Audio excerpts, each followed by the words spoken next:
Well, let's take our Bibles to James chapter number 1, verses 2 through 4 for what I think is probably one of the more well-known passages on life's trials or hard times. And it's James 1, and I think you know what it is. But let me just say this from the very beginning before I read it to you. Trials in life serve a purpose. And so let that be an encouragement to you that whatever is taking place, it is serving a purpose. Let me read the passage to you in case you're not remembering what it is. Dropping in at chapter number 1 and verse number 2, it says, "My brethren, count it all joy when you fall into diverse temptations, knowing this, that the trying of your faith worketh patience. But let patience have her perfect work, that you may be perfect and entire, wanting nothing." And so I know the opening statement is a little shocking, and as it tells us that we should consider life's difficulties a joy, that when tough times come, it's supposed to be something that we consider a blessing in some way. And I know that doesn't even sound right to say it, but that's not our natural response. I think you could agree with me on that's just not how we do it. Most people immediately are looking for the escape or claiming yesterday's verse before the trial really gets going, before it really even gets hard. And we're always trying to find the escape clause. Oh, it's more than I can take. Where's that escape, Lord? You promised it would never be more than I could take. And that's not exactly how that promise worked yesterday. But let's be real. No one really likes trials. I mean, I don't like trials. I don't want any trials.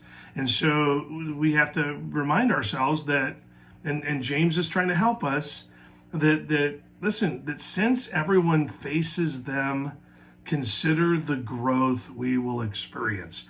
Basically, he says this, "My brethren, count all joy when you fall into diverse temptations, knowing this, that the trying of your faith worketh patience." So it's doing something. It's not being wasted. Trials oftentimes are the only way we can grow in our dependence on the Lord or grow even in our trust in Him.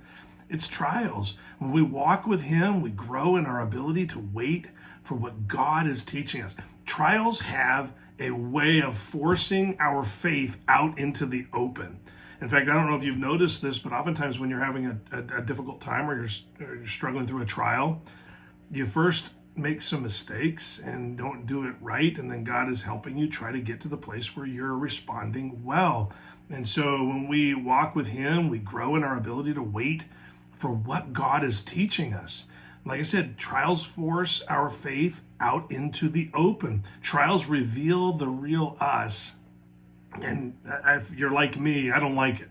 I don't like it when my weakness is exposed. I don't like it when I respond poorly to trials and I have to maybe backtrack or apologize or even come before the Lord in repentance because I failed Him at the beginning of a trial and I didn't allow it to have its perfect work. And so, listen, nobody likes their weakness exposed. James tells us to go ahead and let our weakness be exposed because God isn't exposing us to embarrass us. That's the thing.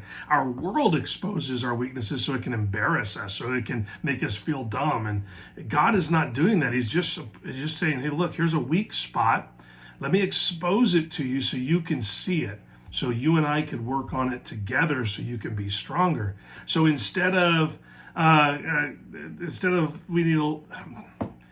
because we're embarrassed, we don't let trials even get going, and instead we should let them get going because the help He's offering us is to get stronger. We need to trust Him so we can have the growth He is offering to us. That's what it really comes down to. He's offering us an opportunity for growth, and we're going to need to allow Him to grow us. And when we do, we will enjoy increased maturity in whatever we need for the next level of what God is ready to use us for. See, that's cause for joy when God is working on us. He's saying, this isn't the end of the line. You need to get some strength because the next thing is coming. And so consider it all joy when you encounter various kinds of trying times. Because what's really happening is I'm working on your ability to wait on me and to trust me and to be ready for what I have next for you. Let that be a cause for joy in an otherwise difficult circumstance. Have a great day.